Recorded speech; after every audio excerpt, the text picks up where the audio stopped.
இது மகிமை நேரம். கிறிஸ்துக்குள் பிரியமானவர்களே, ஆண்டவர் நல்லவர்.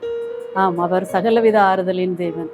அவர் மன சோர்வில் இருக்கிற நமக்கு ஆறுதல் அளிக்க வல்லவராய் இருக்கிறார். இன்று உலகத்துல ஒரு நிமிஷம் கூட நம்பிக்கை இல்லாம வாழ முடியாதுன்னு சொல்றாங்க. ஆமாம், சோர்ந்து போயிருக்கிறவங்களுக்கு அவர் சத்துவத்தை கொடுக்க வல்லவராய் இருக்கிறார்.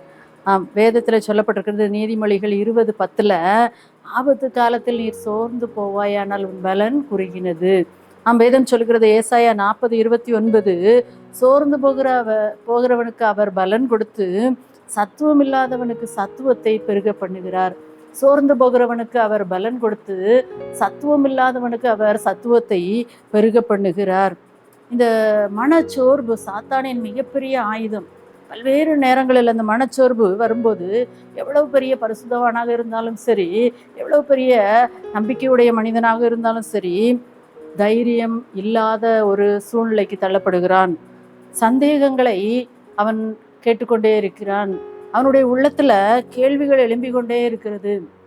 இந்த மனச்சோர்வு அவனை முழுவதுமாக அவன் பலனை குறுகி போக செய்கிறது.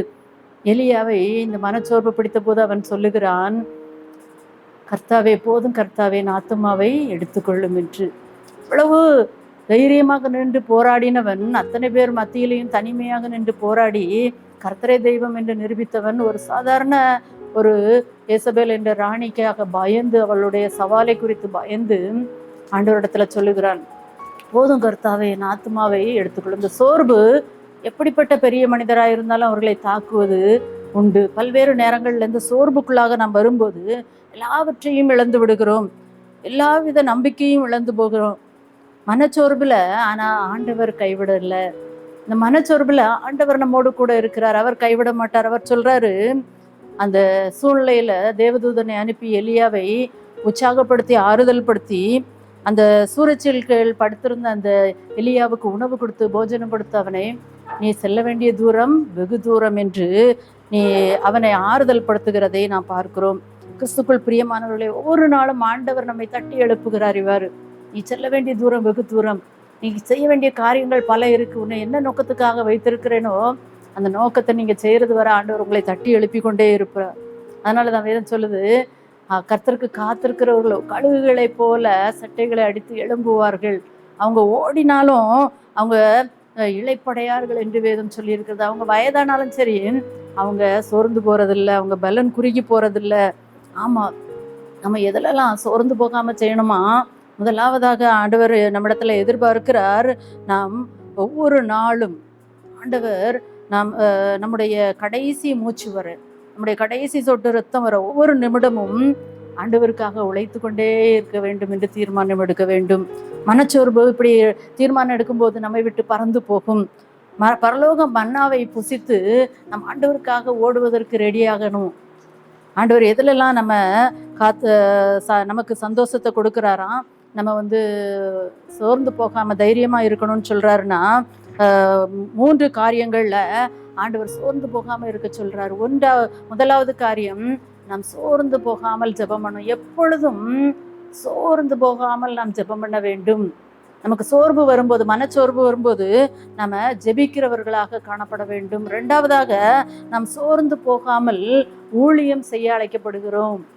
பல்வேறு நேரங்களில் ஊழியம் செய்யும்போது பல்வேறு பாடுகள், பிரச்சனைகள், போராட்டங்கள், தடைகள் வரும். ஆனால் அவற்றின் மத்தியில நாம் சோர்ந்து போகாமல் எலியாவை போல நாம் எழும்பி மறுபடியும் ஆண்டவருக்காக செய்ய வேண்டிய காரியங்களை, ஆண்டவர் நமக்கு கொடுத்திருக்கிற நியமித்திருக்கிற எல்லா காரியங்களையும் செய்து முடிக்க அழைக்கப்படுகிறோம். அடுத்ததாக, நாம் சோர்ந்து போகாமல் நற்கிரியைகளை செய்ய அழைக்கப்படுகிறோம். மற்றவர்களுக்கு உங்களுக்கு அநீதி செய்யப்போது, மற்றவர்கள் உங்களுக்கு அநியாயம் செய்யும் போது கர்த்தர் உங்களுக்கு நீதி செய்வார் என்று சோர்ந்து போகாமல் நீங்கள் செயலாற்ற ஆண்டவர் உங்களை அழைக்கிறார். லூக்கா 18:7 சொல்லப்பட்டிருக்கிறது, தம்மால் தெரிந்து கொள்ளப்பட்டவர்களின் விஷயத்தில் நீடிய பொறுமையுள்ளவர்களாய் இருந்து அவர்களுக்கு நியாயம் செய்யாமல் இருப்பாரோ என்று வேதம் சொல்லுகிறது. தாவீது சொல்லுகிறார், என் இருதயம் தொய்யும் போது நான் பூமியின் கடையாந்திரங்களில் இருந்து உம்மை நோக்கி கூப்பிடுவேன், எனக்கு எட்டாத உயரமான கண்மலையில என்னை கொண்டு போய்விடும். அந்த உலகத்துல பல்வேறு துயரங்கள் அழுத்தும் போது, பல்வேறு பிரச்சனைகள் அழுத்தும் போது மன சோர்வு வந்து விடுகிறது. அந்த சோர்வில் ஆண்டவர் சொல்லுகிறார், நீங்கள் சோர்ந்து போவதில்லை. 2 கொரிந்தியர் 4:16 பவுல் இவ்வாறு சொல்லுகிறார், நாங்கள் சோர்ந்து போகிறதில்லை. எங்கள் புறம்பான மனுஷனானது அழிந்தும் உள்ளான மனிதன் நாளுக்கு நாள் புதிதாக்கப்படுகிற நேரம். உள்ளான மனிதன் நாளுக்கு நாள் புதிதாக்கப்படுகிற நேரம். பெர்க்மன் செய்யவாறு அழகாக பாடுவார், உள்ளான மனிதன் நாளுக்கு நாள் புதிதாக்கப்படுகின்ற நேரம் இது, சோர்ந்து போகாதே, நீ சோர்ந்து போகாதே என்று பாடுவார்.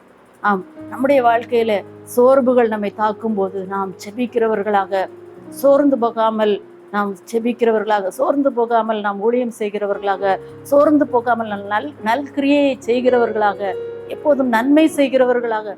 ஆண்டவர் சொல்றாரு, ஆண்டவர் வந்து வேதாகமத்தில் சொல்லப்பட்டிருக்கு, அவர் எப்போதும் நன்மை செய்கிறவராகவே சுற்றி திரிந்தார்.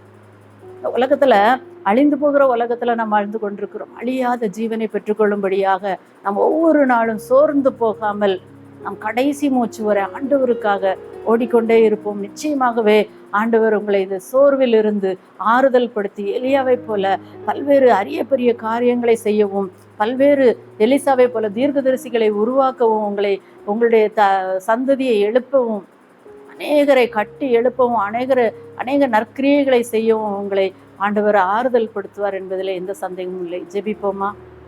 எங்களை நேசிக்கிற நல்ல ஆண்டவரே, நாங்கள் சோர்ந்து போயிருக்கும் போது எங்களை அப்படியே அமிழ்ந்து போய் விடாதபடி, நாங்கள் அப்படியே மூழ்கி போய் விடாதபடி சோர்வில் ஆண்டவர் எங்களை தட்டி எழுப்பி, ஆண்டவரை பரலோக மன்னாவை எங்களுக்கு கொடுத்து, உம்முடைய ஆகாரத்தை, உம்முடைய வாக்கு தத்தத்தை, ஆண்டவரே நம்பிக்கையுடைய உம்முடைய வார்த்தைகளை எங்களுக்கு கொடுத்து ஆறுதலை அளித்து, தகப்பனே நாங்கள் செய்ய வேண்டிய காரியங்களை எங்களுக்கு படிப்பித்து எங்களை வழி நடத்துகிறீரே, உமக்கு நன்றி சொல்லுகிறோம்ப்பா. ஒவ்வொரு நாளும் ஆண்டவரை நாங்கள் ஆண்டவரை ஜெபிக்கவும், ஆண்டவரை ஊழியம் செய்யவும், ஆண்டவரை அநேக பிள்ளைகளுக்கு நற்கிரியைகளை செய்யவும் தகப்பனே நீங்கள் எங்களை வைத்திருக்கிறீங்களே, நன்றி சொல்லுகிறோம்ப்பா. ஒருவேளை ஆண்டவரை இந்த சோர்வில் ஆண்டவரை எல்லாவற்றையும் இழந்து விட்டோமே என்ற சோர்வில் ஆண்டவரே ஆறுதல் இல்லாமல் ஆண்டவரை தவித்து கொண்டிருக்கிற பிள்ளைகளுக்காக ஜெபிக்கிறோம். ஒவ்வொரு பிள்ளைகளையும் தகப்பனே கரம் தூக்கி எழுப்பி விடுங்கப்பா. இப்போதே ஆண்டவரே உடைய பிள்ளைகள் ஆண்டவரே மனச்சோர்விலிருந்து விடுதலை அடைந்து ஆறுதல் பெற்று ஆண்டவரே உம்முடைய ஆண்டவரை காரியத்திலே ஆண்டவரை நற்கிரியைகளை செய்கிறவர்களாக, ஜெபிக்கிறவர்களாக, ஆண்டவரை ஊழியம் செய்கிற பிள்ளைகளாக எழுந்து பிரகாசிக்க உதவி செய்யுங்கப்பா. ஆண்டவரே நீங்கள் எங்களுக்கு சொன்னதுபடி ஆண்டவரே நீ செல்ல வேண்டிய தூரம் வெகு தூரம். ஆண்டவரே ஒவ்வொருவருக்கும் நீர் வைத்திருக்கிற ஆண்டவரை மைல் கற்களை கடந்து செல்வதற்கு ஒவ்வொருவரையும் பலப்படுத்துங்கப்பா. ஆண்டவரை ஒவ்வொருவரையும் தூக்கி நிறுத்துங்க. மீட்பர் இயேசுவின் மூலம் தாழ்மையோடு கேட்கிறோம் நல்ல பிதாவே, ஆமேன்.